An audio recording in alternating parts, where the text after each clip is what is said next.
घमंडी मंकी और चतुर टॉर्टॉइस।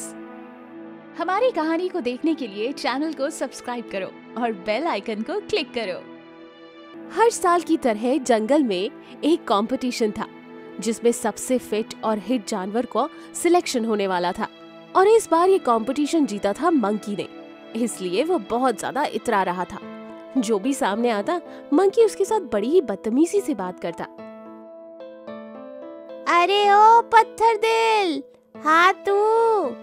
नीचे टॉर्टॉइस चुपचाप से अपने घर जा रहा था। धीरे से टॉर्टॉइस ने ऊपर देखा तो मंकी उसे आवाज लगा रहा था। हाँ भैया, कुछ काम था क्या? इतने प्यार से बुलाया मुझे। प्यार और तुमसे? तुझे पता है कि इस बार मैं इस कंपटीशन में जीता हूँ, फिट और हिट वाले में। अच्छा भैया, कंग्रेचुलेशंस। हाँ अच्छा, तो मैं चलता हूँ। तुमने तो इस कंपटीशन में भाग ही नहीं लिया। खैर, हिस्सा लेते तो भी मेरे साथ जीत नहीं पाते। सही कहा भैया, मैं कहाँ तुम जैसा। मैं कहाँ चतुर और शांत और तुम बदमाश। ओए, बदमाश किसको बोलता है? अच्छा तो मैं चलता हूँ, मेरे बहुत सारे काम बाकी है। बाय। किधर जा रहा है? रुक, डर गया क्या? टॉर्टॉइस मंकी को पलटकर जवाब नहीं देता और वहाँ से चुपचाप चला जाता है।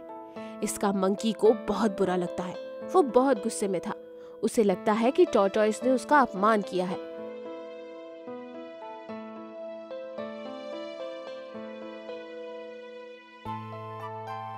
इसलिए आगे जब भी टॉर्टॉइस मंकी के घर के नीचे से जाता, मंकी उसके ऊपर कुछ न कुछ फेंक दिया करता था।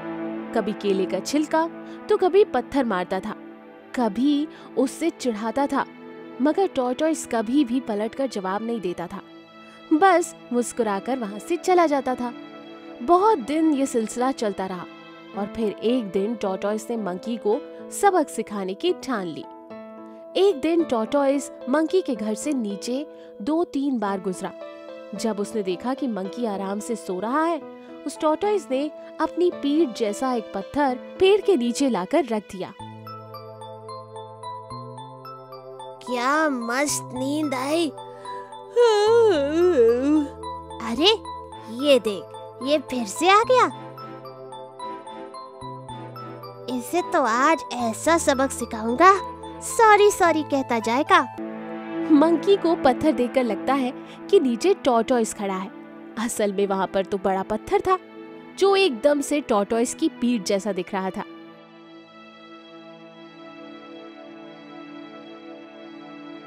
टॉर्टॉइस चुपके से ये सब पेड़ के पीछे से देख रहा होता है।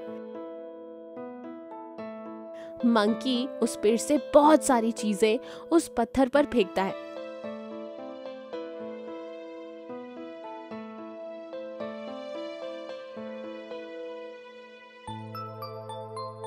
लेकिन जब कोई जवाब नहीं आता तो मंकी घबरा जाता है और पेड़ के नीचे आता है। ओ हेलो, तू ठीक तो है ना? अरे कुछ तो बोल।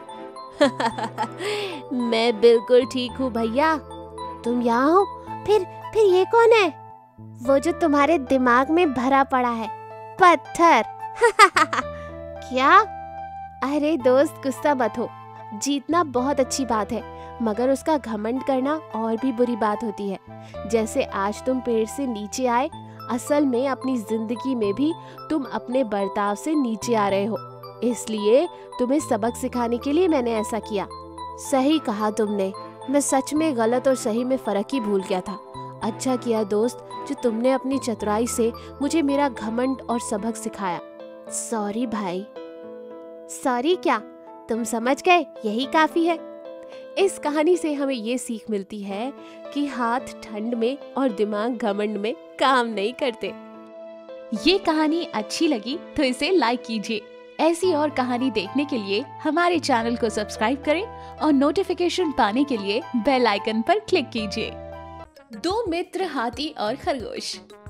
एक जंगल में नंदू नाम का एक हाथी रहता था और चिंटू खरगोश उसका दोस्त था। दोनों बहुत पक्के मित्र थे। वो जंगल में एक साथ घुमा करते थे। उन उन दोनों की दोस्ती की चर्चाएं होती थी। एक दिन की बात है। मौसम अच्छा था, सुहाना था। हरी भरी घास चारों तरफ लहरा रही थी। पेड़ों पर कोमल कोमल पत्तियां आ रही थी। खरगोश और हाथी ने खूब पेट भर के खाना खाया। अब दोनों विश्राम कर रहे थे तो उन्हें खेल खेलने का मन किया। दोनों ने प्लान बनाया और खेल खेलने की तैयारी करने लगे। मगर पुराने खेल नहीं खेलना था, नए खेल खेलना था। इस पर नंदू ने बोला, हम ऐसा खेल खेलेंगे जो पुराने खेल से अच्छा होगा।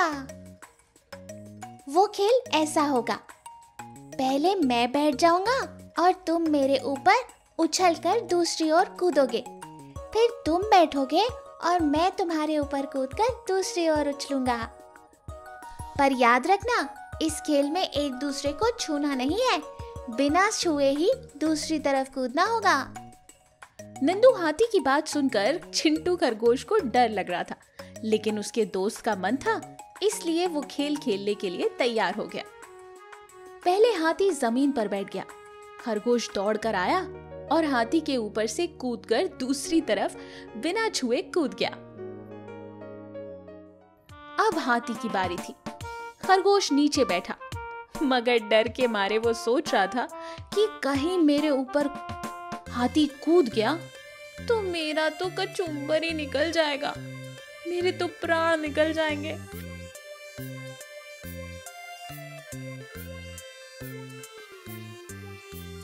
तभी वहां से हाथी दौड़ता हुआ आया। हाथी के दौड़ से दाएं बाएं के नारियल के पेड़ हिलने लगे और ऊपर से नारियल टूटकर नीचे गिरने लगे। ये देखकर हाथी कुछ समझ नहीं पाया और वहां से भाग गया। और खरगोश भी अपनी जान बचाकर वहां से भाग निकला। और भागते भागते खरगोश ये सोच रहा था कि दोस्त से अच्छा तो ये नारियल था जिसने आज मेरी जान बचा ली, वरना कहीं हाथी मेरे ऊपर हाथ रख के कूद जाता तो मेरा तो कचुम्बर और जान दोनों एक साथ निकल जाती। बच गया। इस कहानी से हमें ये सीख मिलती है कि हमें दोस्ती तो सबसे करनी चाहिए, लेकिन खेल सोच समझ के खेलना चाहिए। अगर आपको हमारी कहानी पसंद आई तो हमारे चैनल को लाइक और सब्सक्राइब जरूर कीजिएगा। धन्यवाद। ये कहानी अच्छी लगी तो इसे लाइक कीजिए। ऐसी और कहानी देखने के लिए हमारे चैनल को सब्सक्राइब करें और नोटिफिकेशन पाने के लिए बेल आइकन पर क्लिक कीजिए।